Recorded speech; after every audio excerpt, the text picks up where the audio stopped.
The ranch house was quiet that evening, the kind of quiet that made the air feel heavy.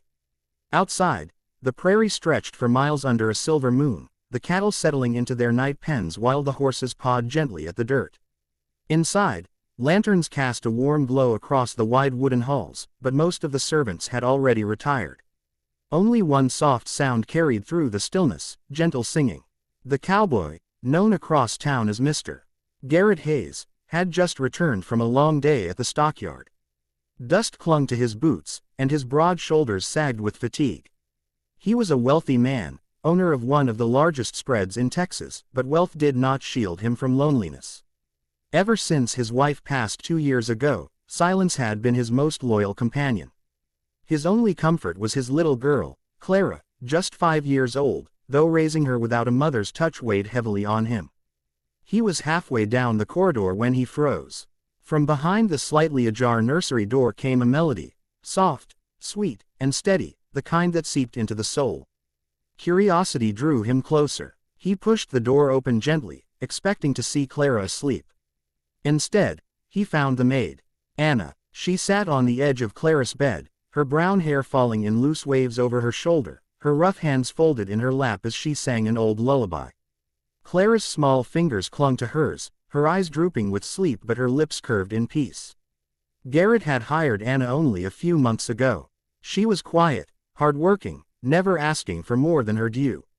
Most thought of her as invisible, just the maid who scrubbed floors, folded laundry, and disappeared into the background. But here, in the warm light of the nursery, she looked different. Her voice carried tenderness, and for the first time in a long while, Clara looked like she had all the love she needed. Garrett's chest tightened. He cleared his throat. Anna startled, her song breaking off as she shot to her feet. "Mr. Hayes, I'm sorry, sir. I didn't mean, I was just." He raised a hand, stopping her flustered apology. "You were singing." Her cheeks flushed. "Clara had a nightmare. She asked me to stay. I thought it might help." Garrett looked at his daughter, now drifting peacefully into sleep, then back at Anna. His voice softened. It did help. That night was the first time he truly saw her. Days turned into weeks, and Garrett began to notice things he hadn't before. Anna wasn't just diligent in her work, she had a way of making the house feel alive. She laughed softly with Clara when they baked biscuits together, hummed while sweeping the halls, and left little wildflowers in a vase on the kitchen table. One evening, Clara tugged at Garrett's hand and whispered, "Papa, Miss Anna makes the house happy again." Her words struck deeper than he expected. For too long, Garrett had let grief build walls around his heart. But Anna was quietly tearing them down. Still, he fought against the feelings rising inside him. She was just the maid. And he was a man with land, money, and reputation to consider. People would talk. His family name would carry whispers. Could he let himself see her as more?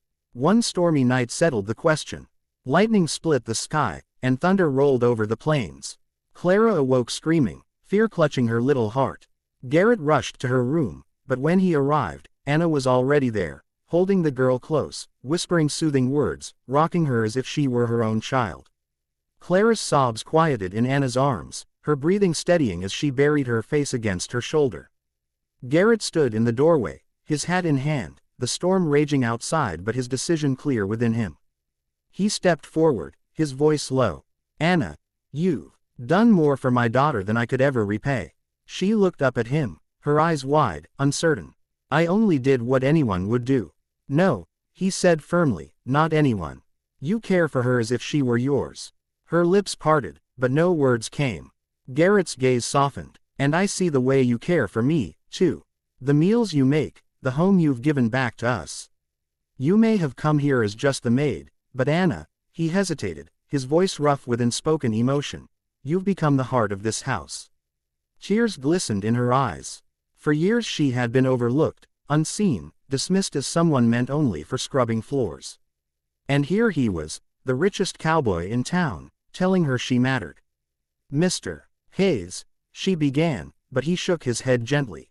"Garrett," he corrected. "Call me Garrett." That night, the storm passed, and with it, the silence that had haunted the ranch for years.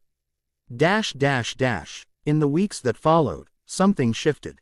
Garrett no longer introduced Anna as the maid. She walked beside him in town, not behind. Clara, with her innocent certainty, began calling her Mama, without hesitation. At first, Anna blushed and tried to correct her, but Garrett only smiled. It wasn't long before the whispers in town began. But Garrett never cared for gossip. All that mattered was the laughter returning to his home, the warmth filling the rooms, and the love that had grown from the simplest act, a song sung in the dark of night. And so, the maid who once thought she was invisible became the woman who stitched a broken family whole. Because sometimes, love doesn't come in grand gestures or riches. Sometimes, it comes softly, like a lullaby in the night.